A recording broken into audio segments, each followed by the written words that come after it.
Audio Jungle.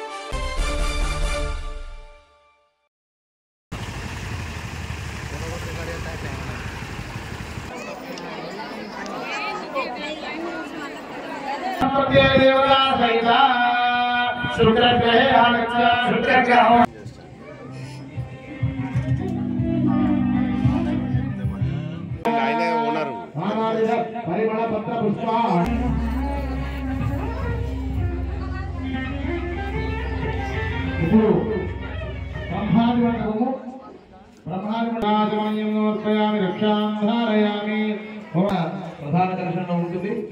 తరువాత అగ్ని ప్రతిష్ఠ చేసుకోవడం భక్తులందరూ కూడా ఈ కార్యక్రమాన్ని దర్శించి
पंचस्वधिकरणेषु अधिलोकमधिज्यौतिषमिति ध्रुवन्तो राजावरुणो ध्रुवन् देवो बृहस्पतिः ध्रुवन्त इन्द्रश्चाग्निश्च राष्ट्रं धारयतां ध्रुवो अंदर चपड़कुटे मंगळायति పెట్టు पंचतमे सप्ततमे नवतमे एकादशतमे त्रयोदशतमे पंचदशतमे सप्तमे सरस्वती माग्नो जय जय जय गणनाथ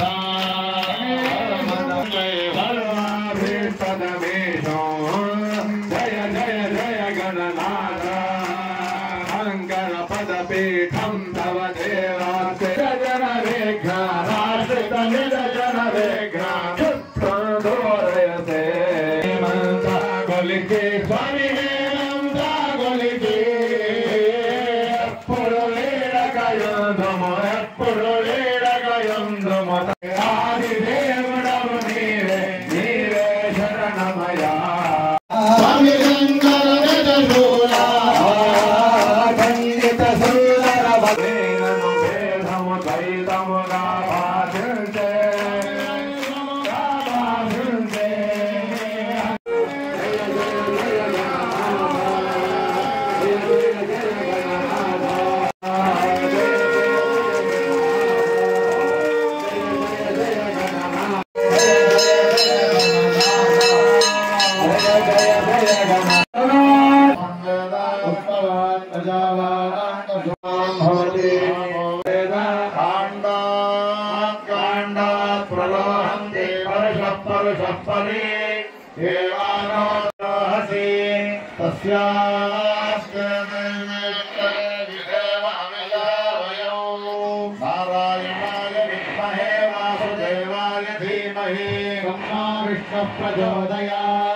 पुरुषाय विद्महे महादेवाय धीमहि तन्नो रुद्रः प्रचोदयात् पुरुषाय विद्महे वक्रतुण्डाय धीमहि तन्नो प्रचोदयात् नी తొలగిపోయేటందుకు గణపతి దగ్గర ఒక ఉపాయం ఉన్నది. ఆ ఉపాయం ఏది అంటే గణపతికి గరికలను ఒక 21 14 పండుగలు గుండెలో వేయాల్సిందిగా కోరుతున్నాం.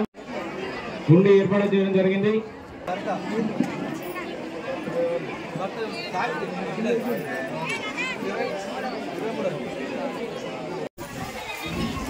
చక్కటి కార్యక్రమాన్ని నిర్వహించుకున్నటువంటి రోజు. మీ అందరికీ గణపతి అంటే బాగా ఇష్టము, ప్రేమ, అభిమానం, అవునా కదా? ఎందుకు గణపతి అంటే ఇష్టము అని అంటే, మనం ఏ కార్యాన్ని తలపెట్టినా గానీ ఆ కార్యం నిర్విఘ్నంగా జరగాలి అని అంటే గణపతిని ఆశ్రయించే మనము మన కార్యాలన్నిటి కూడా నిర్వహించుకుంటాము. గణపతిని గనక ఒకవేళ ఇష్టపడని వ్యక్తి ఉన్నాడు అని అంటే వాని కార్యాలన్నీ కూడా గంగలో పోసినట్టే అవుతుంది. విచిత్రం ఏమిటి అంటే, మన భారతదేశ చరిత్రలో అనేక దర్శనాలు ఉన్నాయి. కృష్ణమూర్తిని పూజించే వైష్ణవులు ఉన్నారు, అమ్మవారిని పూజించే శాక్తేయులు ఉన్నారు, శివుడిని మాత్రమే ఉపాసించే శైవులు ఉన్నారు. విచిత్రం ఏంటిది అంటే, శివుడిని పూజించేవాడు విష్ణుమూర్తిని ఎక్కువ గౌరవించరు, విష్ణుమూర్తిని పూజించేవాడు అమ్మవారిని ఎక్కువ గౌరవించరు, అమ్మవారిని ఎక్కువ గౌరవించేవాడు శివకేశవులను ఎక్కువ గౌరవించరు. కానీ గణపతిని పూజించని శాక్తేయుడు గాని, గణపతిని పూజించని వైష్ణవుడు గాని, గణపతిని పూజించని శైవుడు గాని లేడు అనడంలో అతిశయోక్తి లేదు. దేవా ఓం గణేశాయ నమః. అలుగునూరులో వెలిసినటువంటి శ్రీ స్వయంభూ లక్ష్మీ గణపతి విగ్రహ ప్రతిష్టాపన మహోత్సవ కార్యక్రమాలు 5వ తేదీన ఉత్సవ మూర్తుల యొక్క శోభాయాత్రతో మొదలై 6వ తేదీన హోమాధిపతుల సమక్షంలో మరియు 7వ తేదీన ధాన్యాభిషేకము, పండ్లాదివాసము, ఇవన్నీ కార్యక్రమాలను ముగించుకొని ఈ రోజున శ్రీ లక్ష్మీ గణపతి ఆలయ విగ్రహ స్థిర ప్రతిష్టాపన సంకష్టహర చతుర్థి రోజున మనం ఇక్కడ వేదమూర్తులైనటువంటి బ్రాహ్మణులచే శ్రీ పురాణం మహేశ్వర శర్మ గారి యొక్క ఆధ్వర్యంలో మనం ఘనంగా కన్నుల పండుగగా ఈ స్థిర విగ్రహ ప్రతిష్టాపన జరిగింది. ఈ స్థిర విగ్రహ ప్రతిష్టాపన అనంతరము మధ్యాహ్నము 1:30 నుండి 22 సంవత్సరాల నుంచి నిద్రావస్థలో ఉన్నటువంటి విగ్రహము ఈ రోజు నుండి భక్తుల కన్నుల ముందుగా ఈ దర్శనం ఇవ్వడము మాకు శుభ పరిణామము.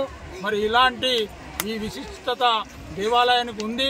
మరి ఇక్కడ ఉన్నటువంటి ధ్వజస్తంభాన్ని కానీ, ఇక్కడ ఉన్నటువంటి నవగ్రహాలు కానీ, ఇక్కడ ఉన్నటువంటి సంతాన నాగేంద్రుడు కానీ, ఎవరికైతే ఎలాంటి బాధలు, రుగ్మతలు, ఎలాంటి కోరికలు ఉన్నా తీర్చేటువంటి దేవుడుగా మనకు ఈ రోజు నుంచి మన కోరికలన్నీ నెరవేర్చే విధంగా ఆ ఆలయ పూజారులంతా కూడా 3 రోజులు హోమాలు, యాగాలు చేసి ఈ రోజు స్థిర విగ్రహ ప్రతిష్టాపన చేసినందుకు మీడియా మిత్రుల ద్వారా తెలుపుతూ ఈ యావత్ తెలంగాణ ప్రజలంతా కూడా ఇది ఒక తెలంగాణ కాణిపాకం లాగా ఈ లక్ష్మీ గణపతి స్థిర విగ్రహ ప్రతిష్టాపన ఏర్పాట్లలో చాలా మంది కోరికలు కోరుకొని వారి కోరికలు నెరవేర్చే విధంగా ఈ లక్ష్మీ గణపతి ఆశీస్సులు ఉంటాయని ఆలయ ట్రస్ట్ తరఫున తెలియజేస్తూ ఈ కార్యక్రమానికి సహకరించినటువంటి ప్రతి ఒక్క భక్తునికి, ప్రతి ఒక్క ఆలయ ట్రస్ట్ సభ్యునికి నేను శిరస్సు వంచి నమస్కరిస్తూ ధన్యవాదాలు తెలియజేస్తున్నాను.